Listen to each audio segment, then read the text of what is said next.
Greetings, strategic, practical, professional Capricorn. My name is Eliane Nicole. I'm an astrologer and tarot card reader, and now I'm going to do the November 2020 forecast for the sign Capricorn. And I am going to start with a tarot reading in the first half of the video, and in the second half of the video, I'm going to talk about some of the planetary transits for the month of November. Broad strokes. If you are interested in more details about the transits, follow me on Instagram at astrology.tarot.Eliane Nicole. There I do daily updates in my stories and weekly and regular updates in my feed, where I write more detailed descriptions of the transits as they're unfolding throughout the month. But in the meantime and in between time, if you watch the videos here for your sun and rising, if you have a day chart, and for your moon and rising sign, if you have a night chart, you're really going to get the, kind of overview of what to expect. And as we enter the month of November, Capricorn, we see the Six of Pentacles reversed. So somebody is feeling like they are not getting their fair share in a contract or negotiation. And if you are not in a work or professional situation, this could be, within a family context, or within a neighborhood context, or, something like that, a household context. You're covered by the Queen of Pentacles reversed. So this is a woman who has a business or financial concern. And you were crossed by the Six of Wands. And so it looks like in the month of November, you are working on moving forward. You were working on a win or a victory of some kind. And the basis is the Ten of Pentacles. So this has to do with abundance, security, family, residence, wealth, love, the full picture. What's leaving? This is the Knight of Cups. So this could be a man and a romantic situation. What could come into being is Strength reversed. So around mid-month, it looks like you were trying to be gentle and not force a situation.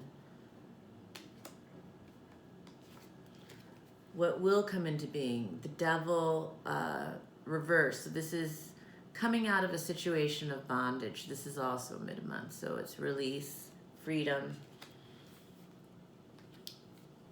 fears or insecurities. The Nine of Pentacles reversed. So this has to do with, I think, financial independence. It could be on a big expenditure. It could just have to do with feelings of self-worth or lack. Others see it was the Two of Cups reverse. Maybe in a relationship that isn't working out, or not seeing eye to eye with your lover or spouse. Positive feelings, the Seven of Swords. So you may be hatching a plan or a strategy that you are feeling very positive about. Maybe it's an exit strategy. And then the outcome is the Three of Wands, and this is success or achievement, foresight and vision, or your ship is coming in towards the end of the month. So that's the tarot overview for Capricorn. And now I'm going to talk a little bit about the planetary transits. As we enter the month of November, we are just coming off of the blue moon that happened October 31st, the last day of October. And that full moon was expected to bring a big surprise because it was conjunct Uranus, the planet of plot twists and shakeups. and the unexpected. And for Capricorn, that was taking place in your 5th house of creative projects. That's also the house of children. It can be the house of pleasures and joy and, fun. And it's a house of sex as well sometimes. And so any of those areas could have brought a surprise. And so we're entering the month of November very much with that energy and, that kind of rarefied air of the blue moon. And also it's Day of the Dead, so there's this kind of mystical energy of it being the time of the year where the veil is the thinnest between the worlds and between the realms. And so there's a sense of the ancestors and the unseen and this kind of non-physical energy that's all around. And it's a great time to communicate with your loved ones who have gone over to the other side. And November 3rd, Mercury is stationing direct after a 3-week retrograde. And, Mercury retrograde is miscommunications and travel, stuff going wrong, or itineraries, scheduling, typos, all of that kind of stuff. Sometimes, it brings up, Anyway, Mercury retrograde. I don't need to go into the details. It's stationing direct November 3rd, which if you've been following me, you know that it's like we're not finding out the election details November 3rd. That's no surprise to anybody at this point. Even the news is reporting it, even though astrologers have been saying it since the beginning of the year, or whenever we started studying the 2020 and saw that election day, even before we knew exactly what the story would be, we knew that we would not be knowing the results. And so now we see what that story is. And the Mercury retrograde in Scorpio had a lot of cloak and dagger and secrecy and betrayal.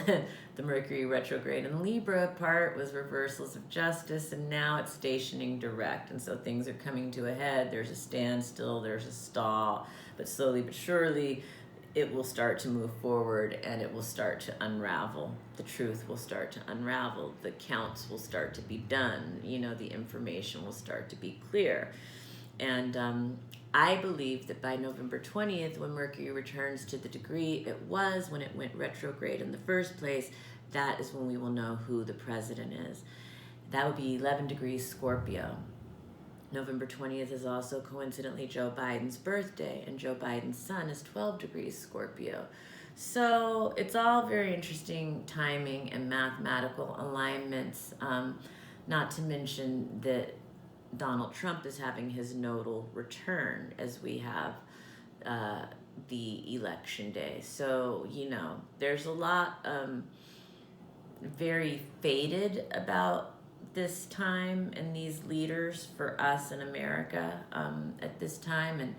And most of the people I read for are in America, but even the people who I read for who are out of the country still feel a very strong sense of being affected by the outcome of this election.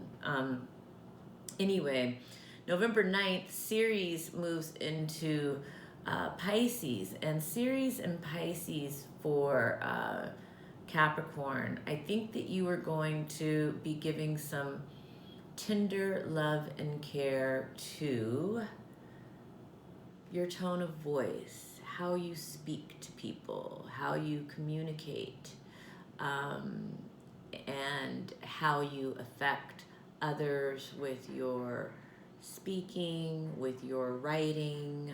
Maybe you're going to be focusing on being a better listener during this time.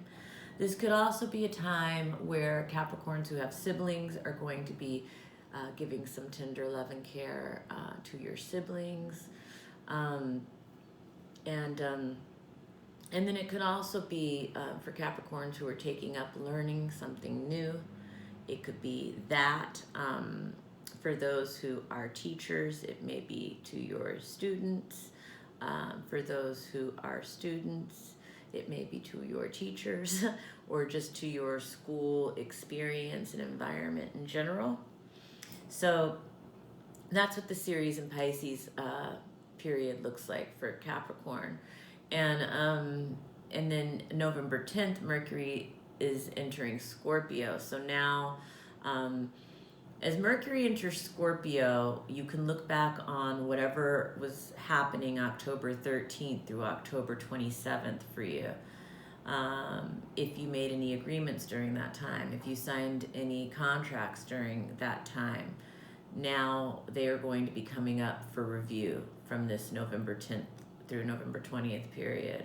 There might be things you didn't see, things you didn't think about, things that need to be amended, or if there were any, kind of betrayals or secrets or all of that kind of stuff that came up now, maybe it's going to be coming up to be talked about or resolved in some way.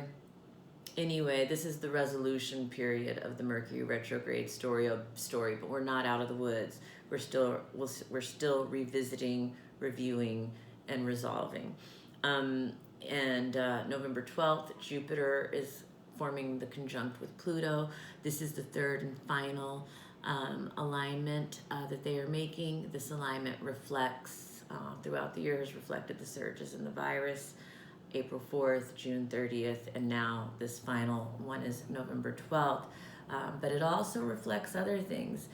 These are great times for advancement and expansion in power and in wealth, expansion of money.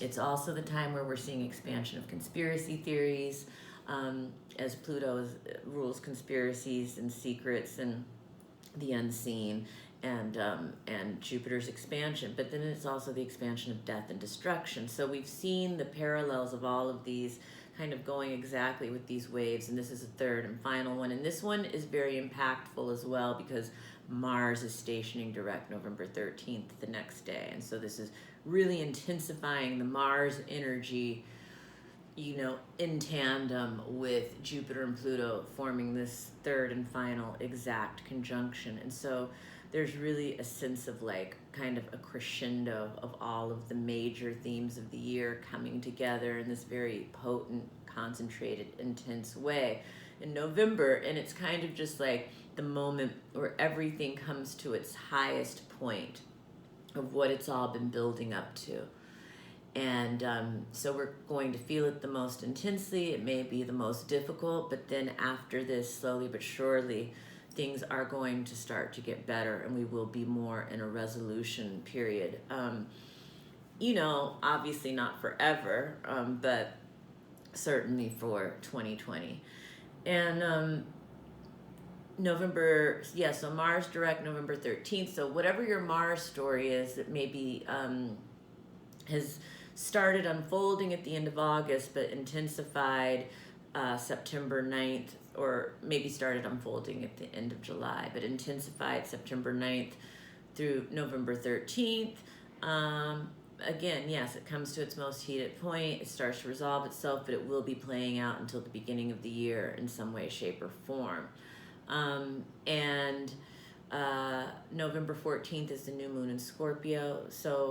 And that Mars for you was in the house of home, Capricorn, and it was involving your house of home, and then your house of career got involved in that conversation, obviously, because we were in Libra season. But again, I'm not going into all the details of all the transits, but all of that is there if you check out my Instagram feed, and I've written a lot about Libra season and how that relates to the Capricorn planets in your first house of identity and self-expression, and your body. For many Capricorns, that will be an expression. So the new moon is in Scorpio. That's in your house of friends. So it's a great time to set intentions around friends, around business associates, any groups or organizations that you're a part of. And Scorpio is about elimination. It's about what we're letting go of, but it's also about regeneration, rebirth, reinventing ourselves. It can be about situations involving other people's money, so debts, loans, investors, settlements, alimony, wills, inheritances, anything like that. And it can have to do with like philanthropic work as well, with the 11th house, 8th house coming together, Scorpio. So yeah, you can set intentions around any of those things. And then the new moon of Scorpio is also a great time for magic of any kind, and communing with the ancestors, talking to the dead. All of that is really supported under the Scorpio new moon. November 20th, Mercury is out of shadow, finally. That's when I think we're going to find out who president is. That's when in our personal lives, whatever the Mercury retrograde story was for us should be finally cleared up. We're moving forward. For Capricorn, that could have been miscommunications with friends or business associates, maybe a feeling of betrayal, secrets being revealed, anything like that could have happened. Now it's cleared up. And November 21st, Venus enters Scorpio. And this is going to be, again, in your house of friends, Capricorn. So this is going to be about deep connections. This could be feeling attracted to a friend. This could, it's Venus and Scorpio. It's deep, it's sexy, it's dark, and it's, for Capricorn too, this is very creative time. And the sun entering Sagittarius for Capricorn, that's going into your 12th house of hidden karma.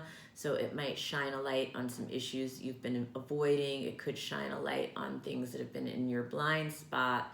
But in general, it is going to be a time of greater optimism and faith. I think for the collective, we are going to know the direction that we're going, and whether or not we are happy with the results, we are going to have a sense of knowing what's ahead of us and faith to see that through.